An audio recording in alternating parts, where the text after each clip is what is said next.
یقیناً دعوت اسلامی والے دنیاوی تعلیم کے خلاف نہیں ہیں، مگر مجھے ایک بات تو بتائیں، پہلے تو میں مسلمان ہوں نا، میں نے نبی پاک کا کلمہ پڑھا ہے۔ ارے جتنی کوشش بچے کی ڈگری کے لیے کرتے ہیں، جتنی کوشش بچے کو دنیا کی تعلیم کے لیے کرتے ہیں، تھوڑا تو علم دین سکھا دو۔ یاد رکھیے گا، مرنے کے بعد میرا کوئی بچہ MBBS کی کتاب کھول کر، لاء کی بک کھول کر یا دنیا کی PhD کی ڈگری لے کر مجھے ایصال ثواب نہیں کرے گا۔ اگر میرے بچے کو قرآن پڑھنا آتا ہوگا، اگر میری اولاد کو حدیث اور جناب درود پاک اور دین کی باتیں آتی ہوں گی، تو وہ مجھے مرنے کے بعد دعاؤں میں یاد رکھیں گے۔ میں آپ کو ایک صحیح مشورہ دینا چاہتا ہوں، کم از کم ایک کام کر دو، اپنی اولاد کو جیتے جی نمازی بنا جانا۔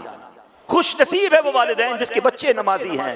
بعد میں آپ کے بچے بے شک الگ سے آپ کے لیے دعا کریں نہ کریں، اگر میرا بیٹا نمازی ہے، میری بیٹی نمازی ہے، سنو، جب وہ نماز پڑھیں گے نا، وضو کے عالم میں قبلہ رو ہو کر اللہ کی بارگاہ میں التحیات میں بیٹھ کر روزانہ فجر میں میرے لیے دعا کریں گے، ربنا اغفر لی ولوالدی وللمؤمنین یوم یقوم الحساب۔ جب ظہر کی نماز پڑھیں گے، جتنی بار قاعدہ اخیرہ میں بیٹھیں گے، پھر میرے قبلہ رو بیٹھیں گے، پھر باوضو ہوں گے، میرا بیٹا میرے لیے دعا کر رہا ہوگا، اے میرے اللہ میرے مرحوم والد کو بخش دے۔ جب وہ عصر پڑھے گا دعا کرے گا، مغرب پڑھیں گے دعا کریں گے، عشاء پڑھیں گے، جتنی رکعتوں میں قاعدہ آخرہ کریں گے، ہر بار والدین کے لیے دعا ہو رہی ہے۔ ارے اس سے بڑھ کر باپ کو کیا چاہیے، اس سے بڑھ کر ماں کو کیا چاہیے کہ بچہ نمازیں پڑھی جا رہا ہے اور قبر میں اس کے لیے ثواب کے تحفے پہنچ رہے ہیں کہ تیرا بیٹا تیرے لیے دعا کر رہا ہے، تیری بیٹی دعا کر رہی ہے۔ نہیں نہیں، آج ہمیں نمازوں کی کہاں فکر ہے؟ ارے ماں باپ خود نماز نہیں پڑھ رہے، ان کو کیا فکر کہ فجر کی نماز بچوں نے پڑھی کہ نہیں، ظہر پڑھی کہ نہیں، عصر پڑھی کہ نہیں، جناب پیسے کتنے لایا،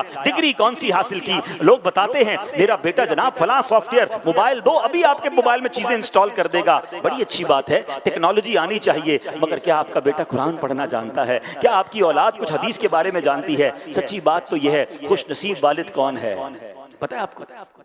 والد کا حق ہے کہ مرنے کے بعد اس کا جنازہ اس کا بیٹا پڑھائے۔ کتنا کتنا خوش نصیب ہوگا وہ والد کہ اس کا جنازہ ہو اور اس کا بیٹا اس کا جنازہ پڑھائے، آتا ہو نا پڑھانے، اس قابل ہو کہ وہ جنازہ پڑھائے، والد کو کاندھا دے، سنت کے مطابق قبر میں اتارے، ماں کا انتقال ہو تو بیٹی اسے غسل دے۔ بتائیے ایسی اولاد کر لی تیار ہم کہ ہمارے جانے کے بعد ہماری اولاد ہمارا جنازہ پڑھا سکے، ہماری اولاد ہمیں قبر میں اتار سکے، ہماری اولاد ہمیں ایصال ثواب کر سکے۔